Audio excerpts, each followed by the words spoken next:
বন্ধুরা কেমন আছো? আশা করি রাধারানীর আশীর্বাদে, গোপু সোনার আশীর্বাদে আর লাড্ডু সোনার আশীর্বাদে খুব খুব ভালো আছো তোমরা। আমিও খুব ভালো আছি। আজ তোমাদেরকে শ্রীমদ্ ভগবদ্ গীতার 7ম অধ্যায় বিজ্ঞান যুগের 24তম শ্লোক পাঠ করে শোনাবো। 24তম শ্লোক।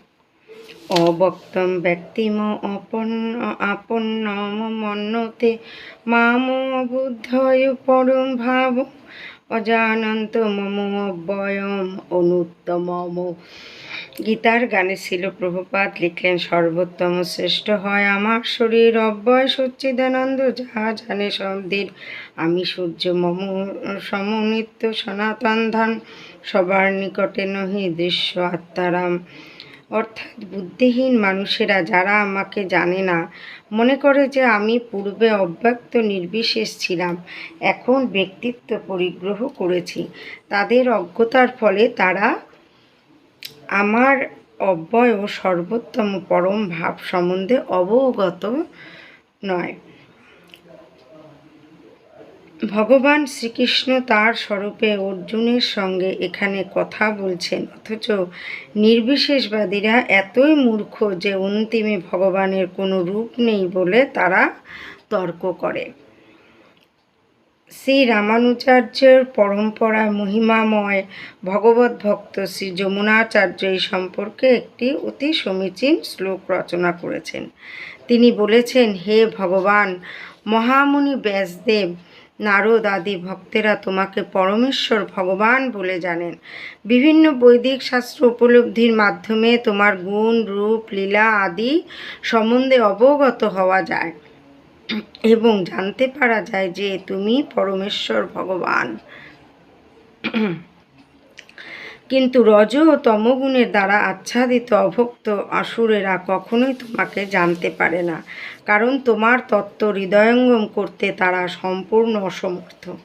এই ধরনের অভক্তেরা বেদান্ত, উপনিষদ আদি বৈদিক শাস্ত্রে অত্যন্ত পারদর্শী হতে পারে, কিন্তু তাদের পক্ষে পুরুষোত্তম ভগবানকে জানতে পারা সম্ভব নয়। ব্রহ্ম সংহিতাতে বলা হয়েছে যে কেবল বেদান্ত শাস্ত্র অধ্যয়ন করার মাধ্যমে পরমেশ্বর ভগবানকে জানতে পারা যায় না। ভগবানের কৃপার ফলেই কেবল তিনি যে পরম পুরুষোত্তম সেই সম্বন্ধে অবগত হওয়া যায়। তাই এই শ্লোকে স্পষ্টভাবে বলা হয়েছে যে দেব দেবীর উপাসকেরাই কেবল অল্প বুদ্ধি সম্পন্ন নয়। যে সমস্ত অভক্ত বেদান্ত বৈদিক শাস্ত্র সম্বন্ধে তাদের কল্পনাপ্রসূত মতবাদ পোষণ করে এবং যাদের অন্তরে কৃষ্ণ ভাবনামৃতের লেশমাত্র নেই, তারাও অল্প বুদ্ধি সম্পন্ন এবং তাদের পক্ষে ভগবানের সবিশেষ রূপ অবগত হওয়া অসম্ভব। যারা মনে করে যে পরমেশ্বর ভগবান নিরাকার, তাদের অবুদ্ধয় বলা হয়েছে, অর্থাৎ এরা পরম তত্ত্বের পরম রূপকে জানে না। শ্রীমদ্ ভগবতে বলা হয়েছে যে অদ্বয় জ্ঞানের সূচনা হয় নির্বিশেষ ব্রহ্ম থেকে, তারপর তা পরমাত্মার স্তরে উন্নীত হয়। কিন্তু পরম তত্ত্বের শেষ কথা হচ্ছে পরম পুরুষোত্তম ভগবান। আধুনিক যুগে নির্বিশেষবাদীরা বিশেষভাবে মূর্খ, কারণ তারা এমনকি তাদের পূর্বতন মহান আচার্য শঙ্করাচার্যের শিক্ষাও অনুসরণ করেন না, যিনি বিশেষভাবে নির্দেশ দিয়ে গেছেন যে শ্রীকৃষ্ণই হচ্ছেন পরম পুরুষোত্তম ভগবান। নির্বিশেষবাদীরা তাই পরম তত্ত্ব সম্পর্কে অবগত না হয়ে মনে করে যে শ্রীকৃষ্ণ ছিলেন দেবকী ও বসুদেবের সন্তান মাত্র, অথবা একজন রাজকুমার, অথবা একজন অত্যন্ত শক্তিশালী জীব মাত্র।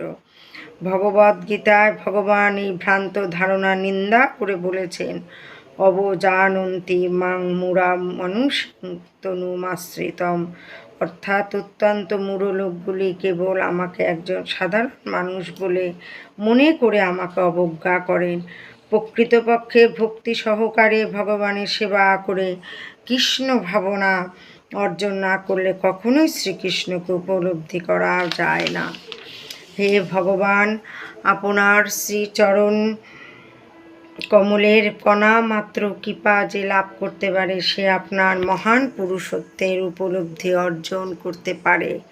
কিন্তু যারা পরম পুরুষোত্তম ভগবানকে উপলব্ধির উদ্দেশ্যে কেবলই জল্পনা কল্পনা করে, তারা বহু বছর ধরে বেদ অধ্যয়ন করতে থাকলেও আপনাকে জানতে সক্ষম হয় না।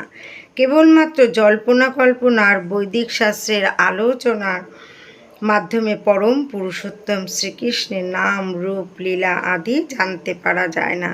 তাকে জানতে হলে অবশ্যই ভক্তি যোগের পন্থা অবলম্বন করতে হয়।